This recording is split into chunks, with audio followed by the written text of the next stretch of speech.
So again, you're going to get another lecture video on functions, and this is just because functions are very important, but they're also complicated and have a lot of different features.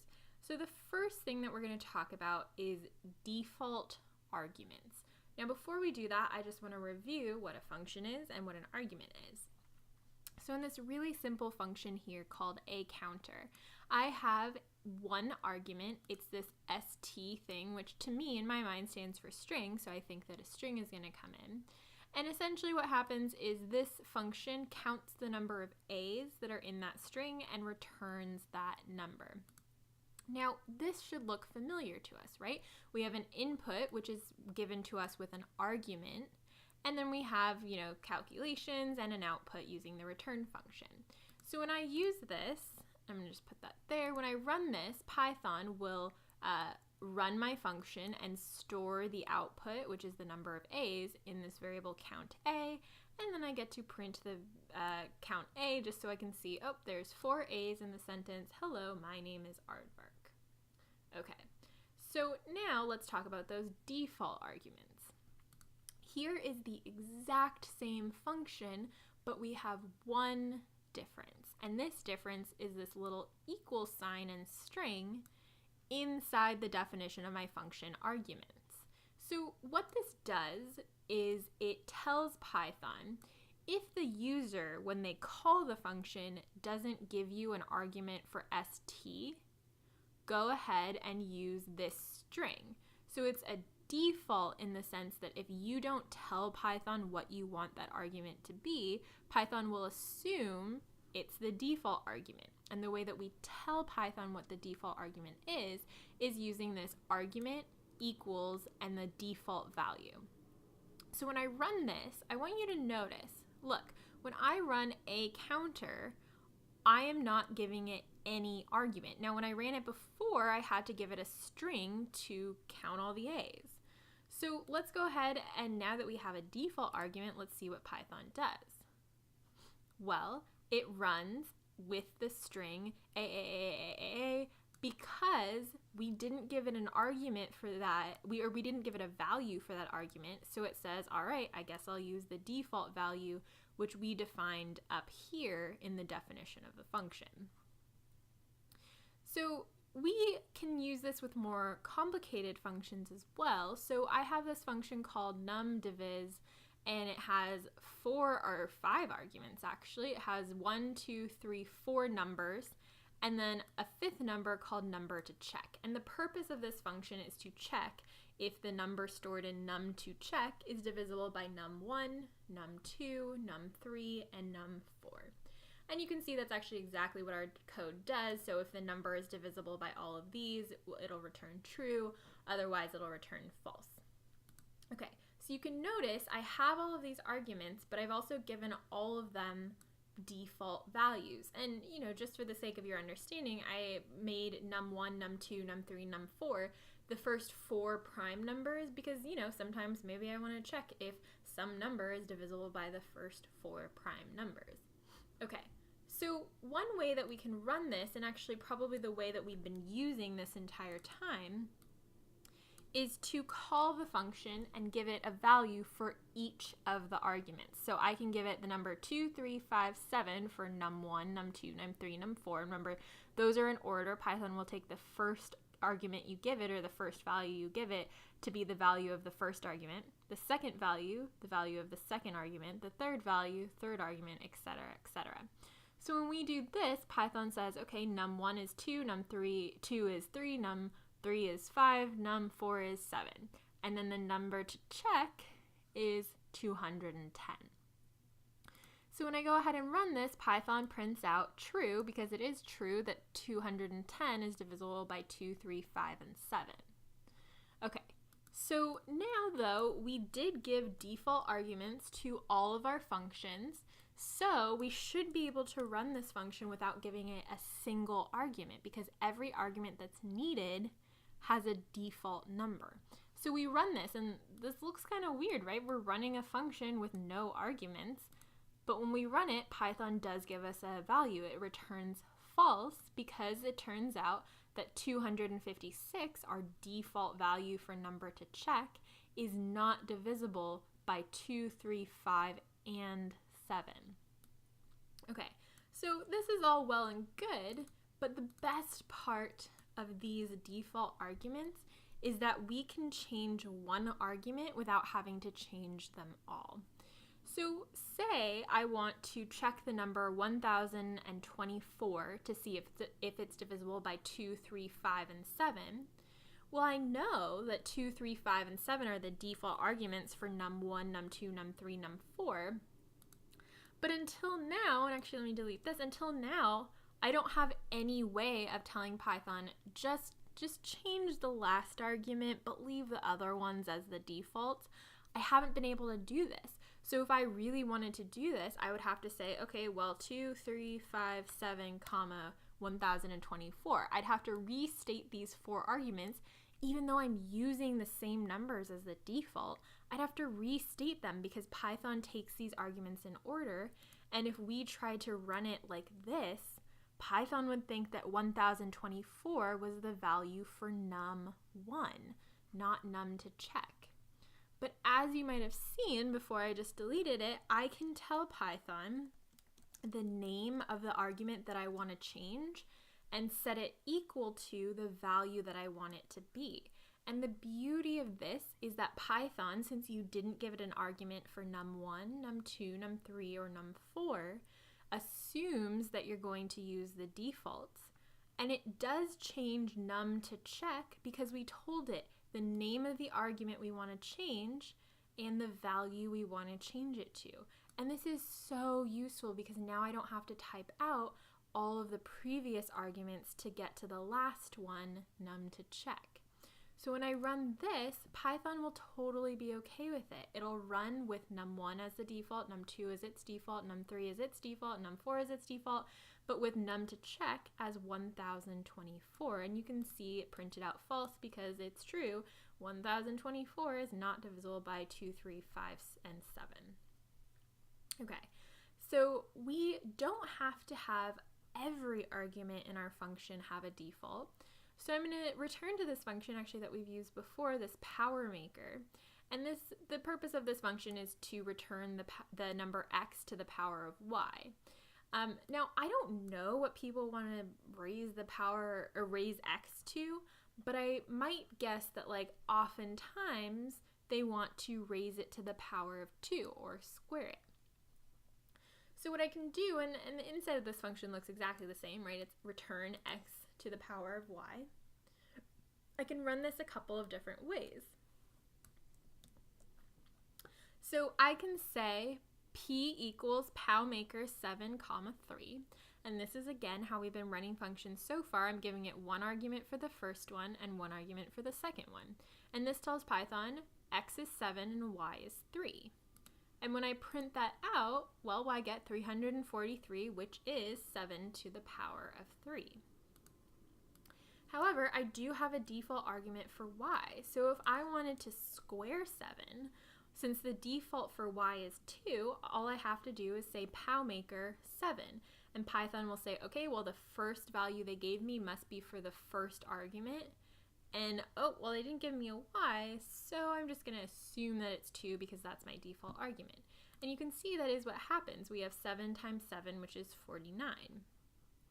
Okay, so we can also do this, and I just want to give you one more example. We can run this with any number, right? So we can say powmaker 3, and since we didn't give it a y argument, we're going to go ahead and assume that they want to square it. So we're going to go ahead and print that. Okay, cool. Well, 3 squared is 9, so that turned out exactly how I thought. Now, I just want to show you one thing, because in the previous examples, we ran a function, here is one good example, without any arguments. But notice every single one of these arguments has a default value. Let's see what happens when we try and run powmaker without any arguments. Okay, so it seems like we get an error. And Python is telling us, okay, like I have a default for y, but I don't have a default value for x, so you have to tell me that argument in order for me to run anything. So I just want to make it clear that you can call a function without giving Python a value for arguments that have a default. But if a value does not have a default, you have to give it that argument. Python will not be able to run unless it has all the arguments it needs, whether through you giving it a value or through it having a default value. Okay, so make sure that you understand that default values are what Python uses if you don't give it an argument. If you do give it an argument, that takes precedent over the default. The default is just there in case you don't feel like or can't specify something for that argument. Okay, so I just really quickly want to touch on namespaces again. So we've talked about this a lot, and I want to give you another analogy for how to deal with this, and then I also want to talk about mutable objects inside a namespace. So we talked about the fact that when Python gets to a call of a function, it kind of pauses where it is in the current Python script and goes and runs the function in its own little world, which we said is called a namespace. I want to give you another analogy. So say your Python script, everything in the file that you've written, is a room in a building. So you're going in and Python is creating objects, storing them in variable boxes, and so on and so forth. So everything that's been made or brought into the room is inside your namespace, because your room is the analogy for your namespace. So if you create a variable called x inside that room, well, when you're in the room, you can use x. And same thing for any object that you create inside that room. Okay, so you're in the room that is your Python script, and you get to a function. Well, essentially what Python does is it exits your room, goes to, the room next door, and executes all of the code inside your function. Now, we already know that if you give a function arguments, that's the input of the function. So you can think of that as you giving Python a couple things to take with it when it goes to the room next door to run your function. Now, while your function is running, Python is doing some calculations. It's, doing whatever you told it to do. And anything that's created in that room, you don't have access to. So if Python creates a new string object or a new integer object, you don't have access to it. The only way that you can get access to it is when Python comes back, you need to ask it to bring those objects back with you, because the default assumption is that Python says, well, I made it in this room, so I'm just going to leave it in this room. But if you ask Python, and the way that we ask Python is using the return function, if you ask Python to bring back that item with it, then you'll have access to it. And that makes sense, right? Let's actually see an example.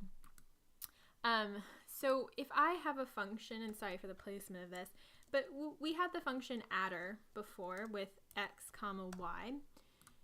And when we did this, we just said, okay, well, c equals x plus y, and maybe we just print c. So what happens is when we call this function, and I'll just say, k equals 9, h equals 8, and then adder k comma h. So this will add k and h together and print out the result. So when I run this, that happens exactly how we think, right? It takes 9, it takes 8, and it adds them together. But what if I try and print c afterwards? Because look, in our function, we created a variable called c. Well, let's go ahead and look. Okay, so Python, when we try and print the variable c, tells us c doesn't exist. And the reason it does that is because, remember, Python was running. It was, creating the variable k, creating the variable h. It was doing that in our room, our namespace.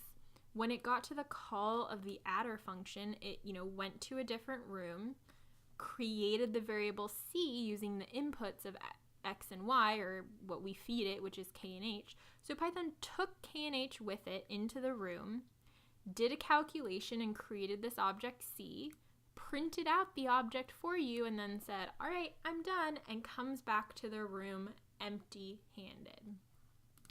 Now when we use the return function, if we return C, that tells Python, hey, when you go to that room next door and make all those calculations, go ahead and bring back that object with you. So what we do now is we say, okay, well, Python's going to create K, it's going to create H, and then we're going to say, all right, create a variable C and store inside of it the output, or whatever Python brings back, in the variable C. And then we're going to go ahead and print that variable. So now, when I run this, I can see that Python is totally okay with printing C. That's because we've created a variable in our current room and stored whatever Python brought back from when it ran the function. Okay, so let's go ahead and see, because we know that integers and strings, for that matter, are immutable objects. We can't change them once we create them. But we've also worked with mutable objects. So let's see how mutable objects work in Python. So I'm going to define this function called attack. And it's going to have the arguments your range, your enemy, which is a dictionary. And inside the function, we're going to import random. We're going to generate a random amount of damage by using the first and second arguments of our range list. And then we're going to print out you did X amount of damage to your enemy and get their name from their dictionary. And then we're going to change the health of your character by taking the enemy health, which is, whatever's stored in the health dictionary there, and we're going to subtract the amount of points equal to the damage you caused. Okay, so pay very close attention, because I am creating a dictionary called E for enemy, I guess, and then I'm saying their name is Carl, their age is 25, and their health is 200 points. Okay, so when I create my dictionary, Carl has 200 points. Now I'm going to run attack, and I'm going to say the variable enemy is equal to E, my dictionary here. And then once this function is done running, and notice I do not return anything here. Once the function is done running, I'm going to print out the value of the dictionary E. So when I go ahead and run that, my function runs, and I can see that it says you did 3 damage to Carl. And then after the function is done, I'm printing out the dictionary E, and notice their health is 197, not 200 like it used to be. And the reason why this can happen is because mutable objects, when they're changed in functions, and remember mutable objects, like a list or a dictionary, when they're changed inside of a function, they remain changed when the function is done. Now notice, actually it was down here, notice that didn't happen with integers. We had to return it in order for us to store that value. Well, the reason this happens is because anything that is created in that little room that the function is being run in is not brought back from the room unless you tell Python to do so. But when we take an existing object in there and change that object, instead of creating a new one, we change it, Python will let that remain changed. The issue is that when you create an object, you don't automatically bring it back. You can change an existing mutable object inside of a function, and when it comes back, that object will remain changed. As we can see, the dictionary was changed, the value of this dictionary was changed, and we didn't have to return it in order for the dictionary to remain changed.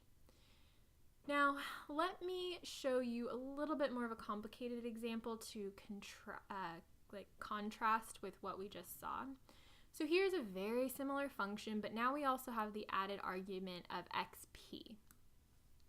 So again, import random, create random damage, print how much damage you did to the enemy, subtract the damage from their health inside their dictionary, add 1 to your XP, print what your XP is, and then we're done. So I'm again going to have E equal to Carl's dictionary and X equal to 17, and I'm going to feed the attack function the arguments E for enemy and X for XP. And then I'm going to go ahead, and so that's going to run, and then I'm going to print outside the function, because remember now once the function's done running, we're now outside of that namespace. I'm going to print the value of E, our dictionary, which we've actually seen before, and then I'm going to print the value of XP. Okay, so we can see, again, our function does what we thought it did. It did 5 damage to Carl, and then it changed XP. It used to be 17, right? That's what we fed into the function, and now it's 18.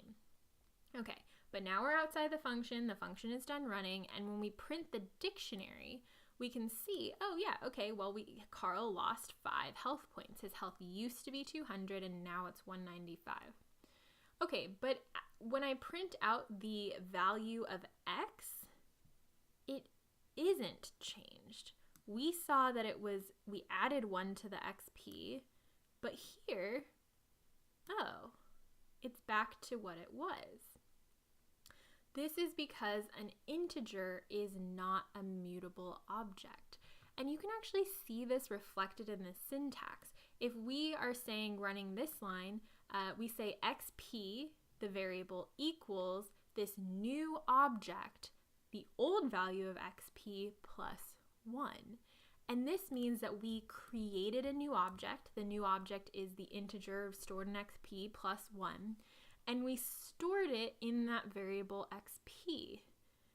But we created a new object in doing that. And so once the function is over, that object disappears. And that's why X doesn't remain changed. But our dictionary does. And you can kind of see this in the syntax here, because what is happening is when we run this in Python, this line, we are saying go into this existing dictionary object and change the value. Don't create a new dictionary object with the new value. Change the existing object. And this is the reason why mutable objects like a dictionary are different from immutable objects like strings or integers. And we can see again, this is reflected in the fact that the dictionary remains changed after the function without returning it, but the XP does not.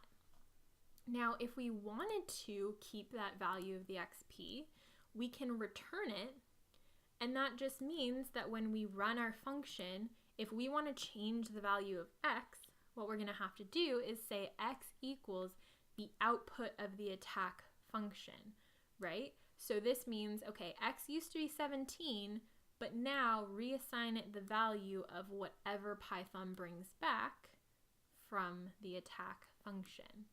And if we run this, we can see that now XP remains changed because we set our variable outside the function X to be equal to the value of the output of the function. All right, so just a couple more examples, and I really want to emphasize this idea that if you create an object inside of a function, then you will no longer have it. If you change an object in a function, you will still have it changed once the function, is done running.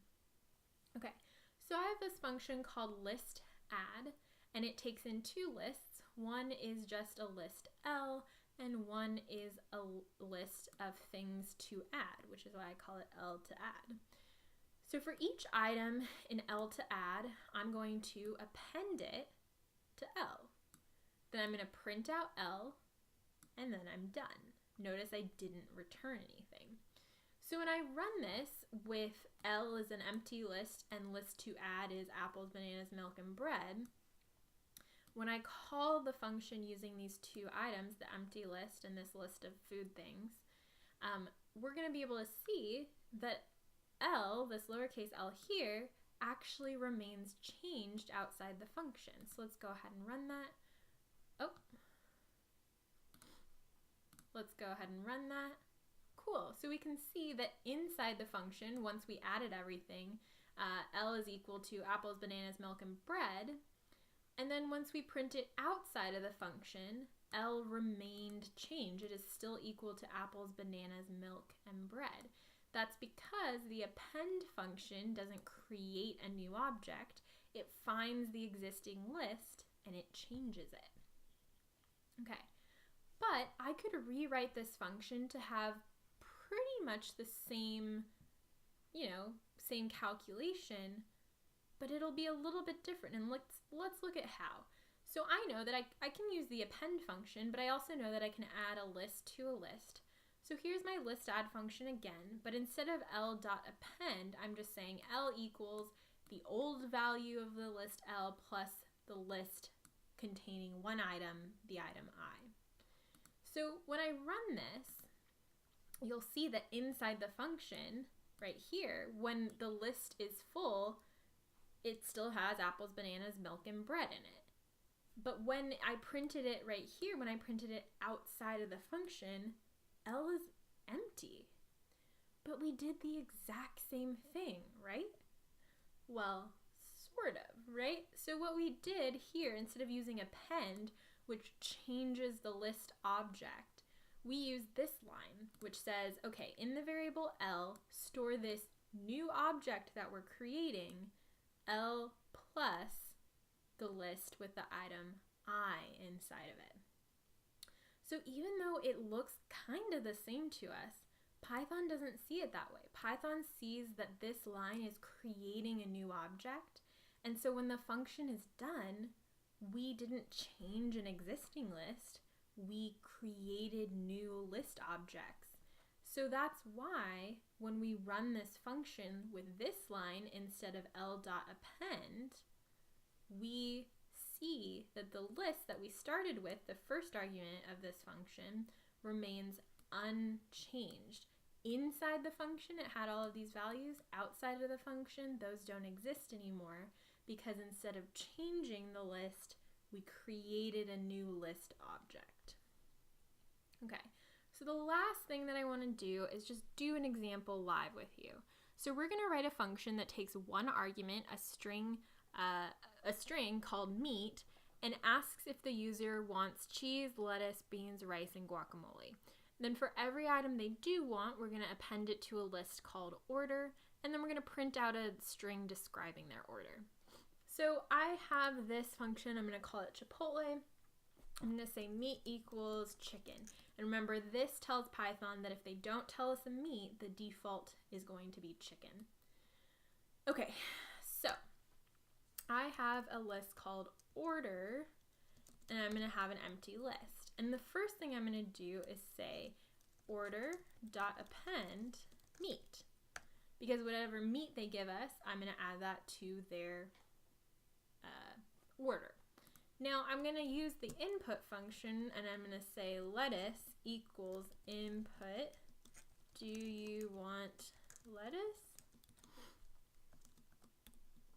And if let equals y, order.append lettuce. Now I'm going to repeat this for the beans, rice, and guacamole. And actually I can just copy and paste. Okay, so now that I've typed out all of those lines, the last thing that I want to do is print out a string describing their order. So I want to maybe say print your burrito contains, and then for item in order, print item. So this will print your burrito contains and then every item in their order. So I can go ahead and call this function and say I want meat to be beef. So if I run this function, Python's going to say, do I want lettuce? I'll say yes. Do I want beans? No. Do I want rice? Yes. Do I want guacamole? Heck yes. And you can see that it prints out what is in my burrito: beef, lettuce, rice, and guacamole. Awesome. Okay, so that's all that I have for you guys today. And I just want to make sure that you understand everything. If you need to go back and watch parts of these lectures, that's totally fine. Also, make sure you're checking out the extra resources that I post with this lecture. All right, see you guys next time.